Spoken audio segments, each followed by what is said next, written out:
ఒకసారి పిల్లలు పుట్టకుండా ఆపరేషన్ చేయించుకున్న తర్వాత మళ్ళీ పిల్లలు పుట్టే అవకాశం ఉందా లేదా అన్నది ఈరోజు చూద్దాం. Hello viewers, I'm doctor Purnima, working as a fertility specialist at 49 Karimnagar branch.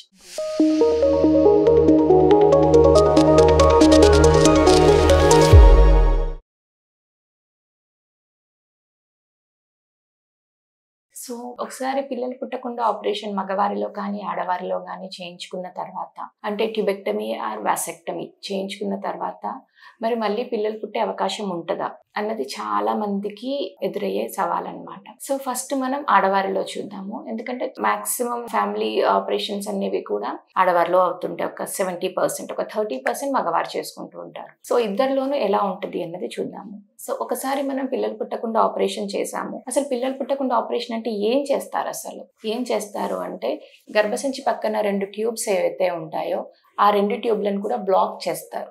Black చేయడం అంటే దాని మధ్యలో ఒక చిన్న పీస్ని కట్ చేసేయడం కానీ, కట్ చేసి దాన్ని కాట్రైజ్ చేయడం కానీ, ఇట్లా డిఫరెంట్ మెథడ్స్ ఉంటాయన్నమాట. అట్లా 2 ట్యూబ్లను కూడా బ్లాక్ చేసేస్తారు. 2 ట్యూబ్లు బ్లాక్ చేసేసినప్పుడు ఎగ్ అన్నది గర్భసంచిలోకి రాదు. అలా మనకు పిల్లలు పుట్టే అవకాశం ఉండదన్నమాట. సో అలా ఒకసారి చేసేసుకున్న తర్వాత ఇతర ఏ కారణాల వల్లైనా, లేదంటే ఆ బేబీకి ఏదైనా ప్రాబ్లం వచ్చినందువల్లనో, లేదంటే తర్వాత ఇంకో బేబీ కావాలి అనుకోవడం వల్లనో, ఇంకా ఇతరత్ర ఏ కారణం వల్లైనా ఒకసారి ట్యూబెక్టమీ అయ్యాక మళ్ళీ మనం ప్రెగ్నెన్సీ కావాలి అనుకుంటే ఎలా? సో దానికి 2 పద్ధతులు ఉన్నాయండి. ఒకటి, మనం రీకనలైజేషన్ చేసుకోవచ్చు. రీకనలైజేషన్ అంటే ఏంటంటే ఆ ట్యూబ్ లో ఏదైతే ఆ ముక్క తీసేసి మధ్యలో మనం కట్ చేసి ఓపెన్ బ్లాక్ చేసామో ఆ బ్లాక్ అయిన పార్ట్ ని మళ్ళీ మనం కనెక్ట్ చేస్తాం అన్నమాట. దాన్ని రీకనలైజేషన్ అంటాము. రెండవది IVF. కానీ చాలా మంది అడిగేది ఏంటంటే, మేడం నాకు 2 ఫస్ట్ ప్రెగ్నెన్సీస్ నార్మల్ వచ్చాయి కదా, సో నాకు ఇప్పుడు కూడా నార్మల్ గానే రావాలి అంటారు. ఎవరైతే అలా న్యాచురల్ గానే మాకు నార్మల్ గా టైమ్డ్ ఇంటర్ కోర్స్ తో ఇంట్లోనే కలిసి ఉండి ప్రెగ్నెన్సీ రావాలి అనుకుంటారో అలాంటి వాళ్ళు ఈ రీకనలైజేషన్ ఆప్షన్ ని సెలెక్ట్ చేసుకోవచ్చు. ఈ రీకనలైజేషన్ లో ఏం చేస్తామంటే, ఫస్ట్ మీరు రీకనలైజేషన్ కి పోయే ముందు అన్ని ఫ్యాక్టర్స్ కూడా అసెస్ చేస్తాము.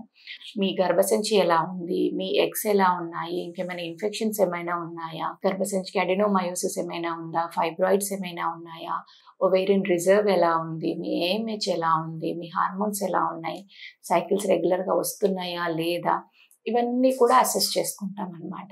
ఇవన్నీ అసెస్ చేసుకున్న తర్వాత ఒకవేళ అన్ని ఫ్యాక్టర్స్ కూడా మీకు న్యాచురల్ ప్రెగ్నెన్సీ అయ్యేలానే సూచిస్తూ ఉంటే, అంటే మీ గర్భసంచి బాగానే ఉంది, మీ ఎగ్స్ బాగానే ఉన్నాయి, మీకు ఎలాంటి ఎండోమెట్రియోసిస్ కానీ అడెనోమయోసిస్, మల్టిపుల్ ఫైబ్రాయిడ్స్ ఇట్లాంటి ప్రాబ్లమ్స్ ఏమీ లేవు అనుకుంటే అప్పుడు మీరు ఈ ట్యూబల్ రీకనలైజేషన్ ఆప్షన్కి వెళ్ళొచ్చు.